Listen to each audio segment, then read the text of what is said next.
When it got hot in the valley, Thomas and Alfred drove their cows up to a cool green pasture in the mountains to graze.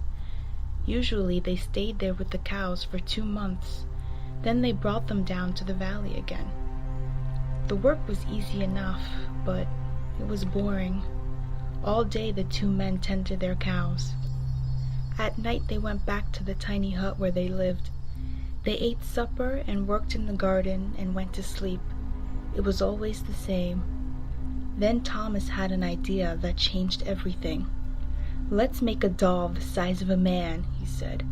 "It would be fun to make, and we could put it in the garden to scare away the birds." "It should look like Harold," Alfred said. Harold was a farmer they both hated. They made the doll out of old sacks stuffed with straw. They gave it a pointy nose like Harold's and tiny eyes like his. Then they added dark hair and a twisted frown. Of course, they also gave it Harold's name. Each morning on their way to the pasture, they tied Harold to a pole in the garden to scare away the birds. Each night they brought him inside so that he wouldn't get ruined if it rained. When they were feeling playful, they would talk to him. One of them might say, "How are the vegetables growing today, Harold?" Then the other, making believe he was Harold, would answer in a crazy voice, "Very slowly." They both would laugh, but not Harold. Whenever something went wrong, they took it out on Harold. They would curse at him, even kick him or punch him. Sometimes one of them would take the food they were eating and smear it on the doll's face. "How do you like that stew, Harold?" he would ask. "Well, you better eat it or else." Then the 2 men would howl with laughter. One night, after Thomas had wiped Harold's face with food, Harold grunted.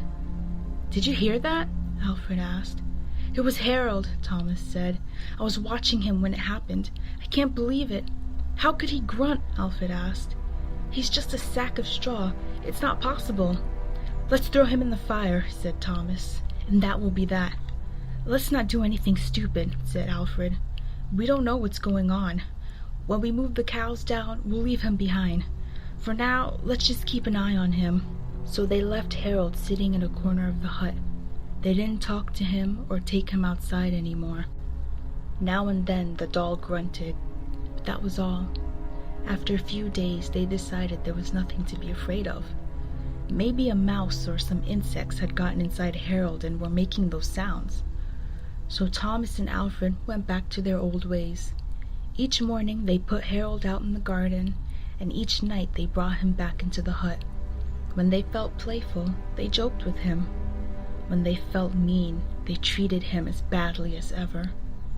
Then one night, Alfred noticed something that frightened him. "Harold is growing," he said. "I was thinking the same thing," Thomas said. "Maybe it's just our imagination," Alfred replied. "We have been up here on this mountain too long." The next morning, while they were eating, Harold stood up and walked out of the hut. He climbed up on the roof and trotted back and forth like a horse on its hind legs. All day and all night long he trotted like that. In the morning, Harold climbed down and stood in a far corner of the pasture. The men had no idea what he would do next. They were afraid. They decided to take the cows down into the valley that same day. When they left, Harold was nowhere in sight.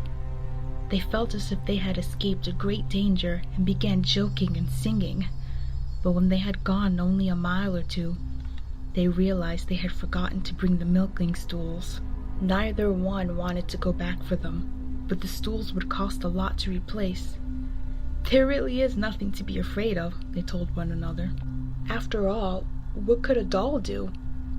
They drew straws to see which one would go back. It was Thomas.